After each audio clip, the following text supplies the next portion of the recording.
नमस्कार, मैं हूं संजय शर्मा। आप देख रहे हैं 4 PM न्यूज नेटवर्क। देश के ताकतवर नेता और गृह मंत्री अमित शाह लखनऊ आए थे आज। मां विंध्यवासिनी के दर्शन किए और वहीं से एक तरह से चुनाव की शुरुआत कर दी, चुनाव की घोषणा कर दी।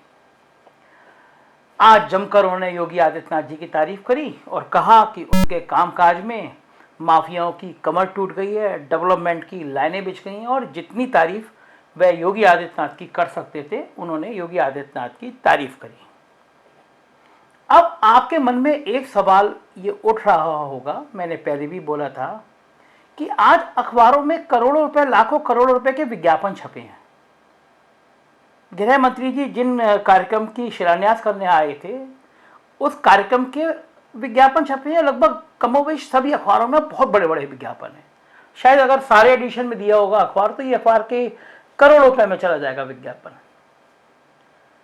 लेकिन उस विज्ञापन में एक बड़ी खास बात यह थी कि उसमें ऊपर प्रधानमंत्री नरेंद्र मोदी जी की तस्वीर थी। चलो, ये तो अच्छी बात है और मेरे ख्याल से चलन भी है। और ये आदेश या निर्देश जो भी आप समझें वो हैं कि अगर कहीं भी डेवलपमेंट की कोई बात होगी देश के किसी भी हिस्से में जहां भारतीय जनता पार्टी की सरकारें हैं, तो वो प्रधानमंत्री की तस्वीर छपेगी। लेकिन बड़ी बात यह हुई कि आज जब गृह मंत्री खुद उद्घाटन करने आ रहे थे, तो अखबारों के विज्ञापन में गृह मंत्री अमित शाह की तस्वीर नहीं थी। उनके आने से एक दिन पहले फेसबुक में जो प्रोफाइल फोटो चेंज की गई, उसमें भी अमित शाह नहीं थे। उसमें खैर राजनाथ सिंह भी नहीं थे। और उसमें जो थे वो स्वतंत्र देव थे, वो योगी आदित्यनाथ थे, वो केशव मौर्य थे, वो स्वतंत्र देव थे, दिनेश शर्मा जी थे और योगी जी और नड्डा जी थे। तो विवाद उठना स्वाभाविक था, चर्चाएं हुई और ये बात हुई कि आखिर क्या कारण है कि अमित शाह को इग्नोर कर रहे हैं। फिर ये पुरानी चर्चा भी शुरू हुई कि अमित शाह की और योगी आदित्यनाथ जी की आपस में पटती नहीं है, दोनों के बीच बहुत संबंध मधुर नहीं रहे हैं। लेकिन ये बात बड़ी हैरान करने वाली बात थी कि भले कितने ही संबंध मधुर ना रहे हो, लेकिन विज्ञापन में अमित शाह की तस्वीर नहीं है, तो ये एक बहुत थोड़ी मोड़ी नहीं, बहुत बड़ी बात है। मतलब भारतीय जनता पार्टी के इतिहास में पिछले 7 सालों में मैं कहूँगा जो सबसे बड़ी घटनाएं हुई होंगी, उसमें से एक घटना थी। खैर, अब लोगों की निगाह इस बात पे लगी हुई थी कि अमित शाह का रिएक्शन क्या होगा। मगर अमित शाह ने काबिल तारीफ काम किया और योगी आदित्यनाथ जी की तारीफ में दिन रात एक कर दिया। इससे पहले प्रधानमंत्री नरेंद्र मोदी जी जब वाराणसी में आए थे, तब भी उन्होंने कोविड में सरकार की, योगी सरकार ने बहुत ज़बरदस्त काम किया, बहुत अच्छा काम किया और इतनी ढेरों तारीफ करी थी कि लोग बिल्कुल असहज हो गए थे कि इतनी तारीफ भी कोई कर सकता है किसी की। तब भी बात हुई थी कि क्या इन तारीफों के पीछे कोई और राजनीति है। मैंने लंबे दशक तक राजनीति शास्त्र का अध्ययन किया है। मैंने खुद पोस्ट ग्रेजुएशन MA जिसको बोलते हैं आप, मैंने राजनीति शास्त्र से किया है। तो राजनीति शास्त्र पढ़ना मेरे हॉबी में है और नेताओं की अदाएं, नेताओं का स्टाइल, नेताओं की विचारधारा, नेताओं की कार्यशैली मैंने बहुत पढ़ी है और बहुत देखी है। तो मैं सोच रहा था कि क्या ये सहज है मोदी जी का, अमित शाह का, योगी जी की प्रशंसा करना, या इसकी भी कोई गणित है। जो योगी जी का कैंप का खेमा है वो बहुत गदगद है कि देखो मोदी जी के बाद अमित शाह ने भी योगी जी की तारीफ करी।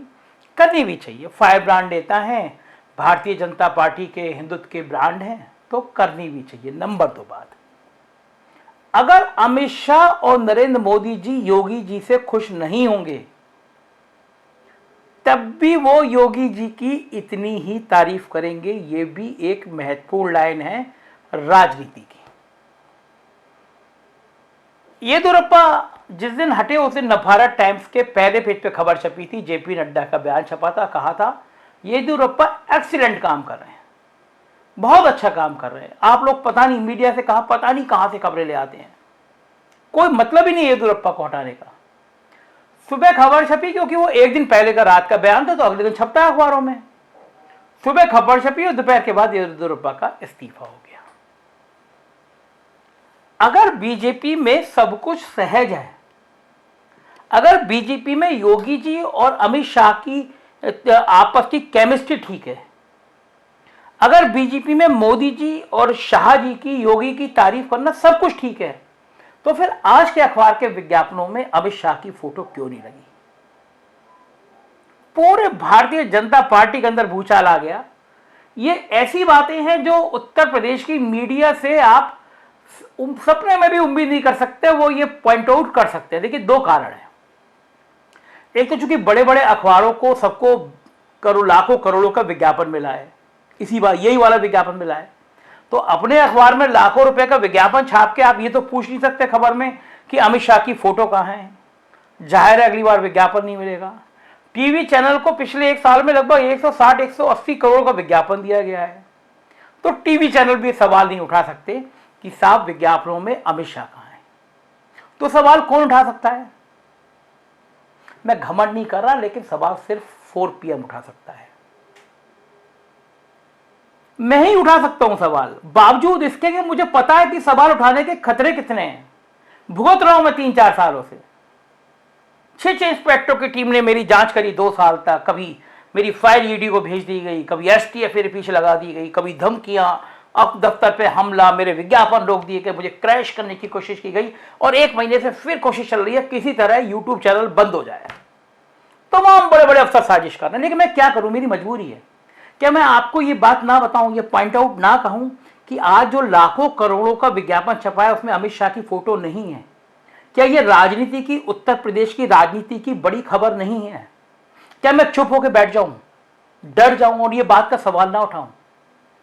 आप सोचिए, अमित शाह जितना ताकतवर नेता, जिसको प्रधानमंत्री मोदी का साया कहा जाता है, प्रधानमंत्री मोदी की छाया कहा जाता है, थरथरी चढ़ जाती थी अमित शाह के सामने किसी आदमी की जाने की। बीजेपी के अंदर किसी की हैसियत नहीं थी कि अमित शाह के सामने मुकाबला कर ले। लेकिन योगी आदित्यनाथ तन के खड़े हुए, और ये योगी आदित्यनाथ की तारीफ है, ब्रांडिंग की तारीफ है, उनकी हिम्मत की तारीफ है।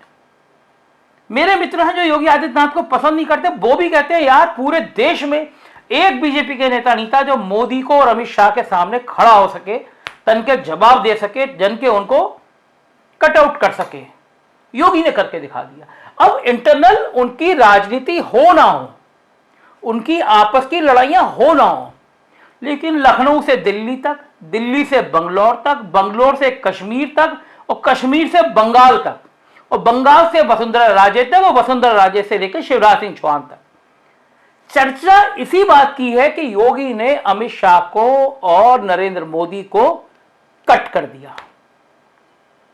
योगी भारतीय जनता पार्टी के इतने बड़े नेता के रूप में उभर गए कि जो गडकरी की पीड़ा थी, जो अमित शाह की को दबाने की पीड़ा थी, जो गडकरी की पीड़ा थी, जो वसुंधरा राजे की पीड़ा थी, जो शिवराज सिंह चौहान की पीड़ा थी, लेकिन किसी की हिम्मत नहीं थी।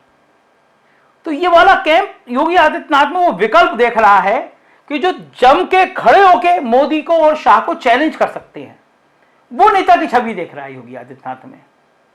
लेकिन मेरे हिसाब से राजनीति की चूक कहां हो रही है? देखिए, योगी आदित्यनाथ ब्लंट सीधी लाइन खींचते हैं।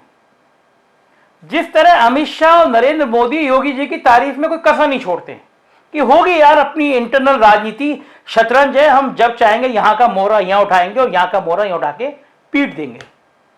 मगर जब योगी आदित्यनाथ को गुस्सा आता है तो लाइन सीधी होती है। वो लाइन इसी बात की होती है, भाई हम नहीं छपाएंगे तुम्हारा फोटो। मंच में देखेंगे हम, योगी जी ने भी अमित शाह की तारीफ करी और अमित शाह ने तो ढेर लगा दिए, सब होगा, लेकिन संदेशे हम देंगे।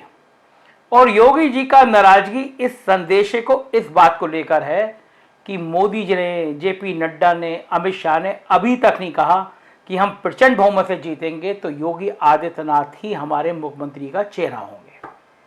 यह राजनीति का दूसरा पॉइंट है। तो ये बीजेपी जब चुनाव के मुहाने पे खड़ी है तो ये सब भी घमासान चल रहा है। जाहिर है कुछ और बड़े पेच आएंगे, अभी कुछ और उतार चढ़ाव आएंगे। मैं दावा कर सकता हूं कि जो 4 PM न्यूज नेटवर्क आपको खबर दिखा देगा वो खबर आपको मिलनी कहीं नहीं है। तो देखते रहिए 4 PM न्यूज नेटवर्क, सपोर्ट करिए 4 PM को, सब्सक्राइब करिए, दोस्तों से कहिए ये चैनल हिम्मत के साथ सरकार को सच दिखाने की हिम्मत करता है। तो इस चैनल को ज्यादा से ज्यादा लोगों तो सब्सक्राइब करें, मेरी बात पहुंचाएं, मुझे सपोर्ट कीजिए। बहुत बहुत शुक्रिया। मैं इस लड़ाई को, इस सच की लड़ाई को हमेशा जिंदा रखूंगा। Thank you.